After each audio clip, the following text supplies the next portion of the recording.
How you doing, YouTube? Matt Massa Beer Reviews. Back with a little bit of Heavy Seas. God damn, it's been a minute since I've done any Heavy Seas. This be their Blackbeards breakfast. This is a coffee porter aged in bourbon barrels. It says here, rich porter flavors are enhanced by roasted coffee notes and rounded out by bourbon barrel aging, creating a brew of bewitching character. 10% alcohol by volume. This has some time on it. I believe it says something in 2020, so it looks like it was just, obviously it was bottled in 2020. That's all I can say from it. I know it's a 2020 bottle because the label changed from what they previously did on this. I think the last Heavy Seas beer I had, it's been a little bit. Tropicana, maybe? Was that one of theirs? Not a big fan, but they're barrel aged stuff, especially when it gets a bit older. Talk about a year old. Oh, that's thick. That's dark. Coffee might die a little bit on this being, at least probably close to a year old, I would assume. But I've got some aged beers from them that have been killer. What was that one? Heavy Seas, what was it called? Oh, I reviewed them. I got a lot. Like, I bought a box of beers of aged barley wines and stouts.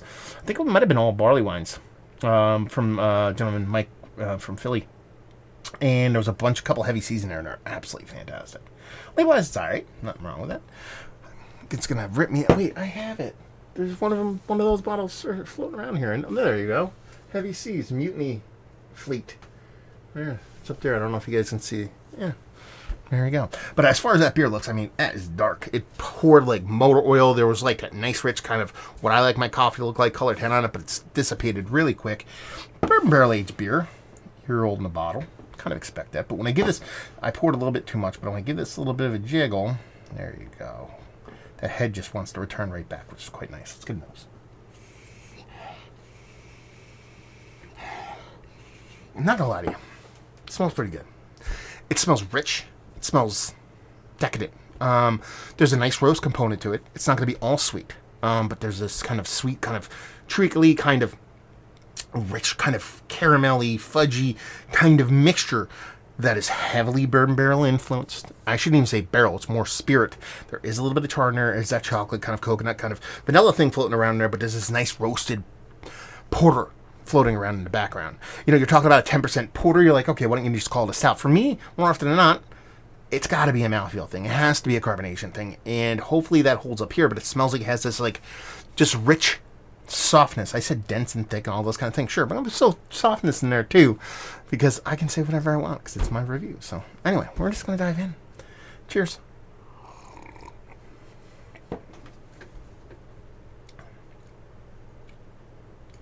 It's all right. It's better than all right. It's just kind of...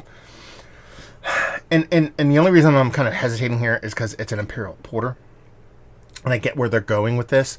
So it's softer. It's not as dense. It's not as sharp. It's not as aggressive. That what you typically expect a bourbon barrel aged 10% dark beer like this to come off. A lot of that has to do with the carbonation. It's not so much that it's soft. It's an aggressive carbonation. That kind of gets in the way of a little bit of flavor. More often than not, carbonation is going to deliver that flavor. It just is a little bit too sprightly, a little too spritzy for me. That kind of leans into, like I said, a little bit of carbonation, a little lighter mouthfeel from the porter. It comes off lighter than it should, but I think that's almost a detriment to the way the flavor comes off. There is a nice kind of barrel to this. There is a nice kind of bourbon to this. It's nothing overly aggressive.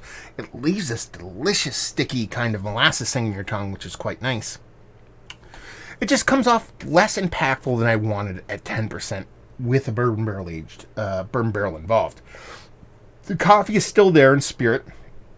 It's roasty and toasty from the beer side of things, from the malt side of things. The coffee is still kind of lingering around there, but it really has lost, I would assume, whatever luster it did have while fresh.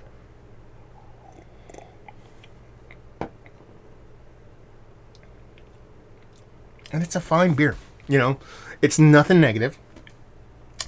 It's almost like, if I bring one of these to a share and I open it and I'm sharing it with a couple of people, 4 or 5 people each, take our 2 ounces. We go, okay, that was an experience and it was fun. It wasn't too bad. Let's open something else. That's kind of how it rolls for me. And That's it. I mean, I hate to kind of do this beer dirty because I don't think there's anything overtly negative about the beer. There's just nothing overtly kind of showy about the beer either. Like, okay, showy. What do you want? You know, it's a year and a half old coffee porter. Yeah, barrels involved, bigger beer. I just want a little bit more. And while you're not giving it to me here, I'm not going to sit here and poop on it because put it this way. If I'm in the mood for a big roasty toasty stout with kind of nice kind of bourbon tones to it without something being thick or heavy, this is going to hit the spot. But I think you have to be in a mood for this, or at least I do. I know I do. And my mood was for something icky, sticky, and dense. And I'm getting kind of spritzy, soda-like carbonation with that kind of rich kind of flavoring on the edges. Fine, tasty. Gonna drink the whole thing. Just wanted something a little denser. Let's put it that way. So let's talk about it. It's one of the better barrel-aged coffee beers, or barrel-aged porters I've had as of late. I mean, I would default to the top because I don't remember the last barrel-aged porter I had. It's fine. It's in the conversation. It's fun. It's tasty. It's not towards the top. Let's put it that way. Value and availability, $5.50 for the bottle. As a single, keep that in mind. So you're talking about something that's $20 for a 4-pack, but it's a single, so it was sub $20 for a whole 4-pack, but I'm okay with the price I spent for it. And leave you with it if you like, well, we like this. If you like barrel-aged big beers, but you want something lighter, more nimble, more spritzy, and toasty and roasty, without getting too aggressive on the barrel age of things, you'll like this, and you'll be like, well, who wants to drink that? I want to drink that, but in a certain mood. So if you're like in the mood for something like that and you see this on a shelf, pick it up. You're probably going to dig it. There you go. Reviewing the books. Hopefully you guys enjoyed it. Down there if you want to talk about it. Massive Beers if you want to check me out doing the social media stuff. Beer Massive if you want to check me out doing the whole podcasting thing. Hopefully you guys enjoyed the review. Hopefully you're enjoying a little heavy seas right now. Hopefully see you next time. Cheers.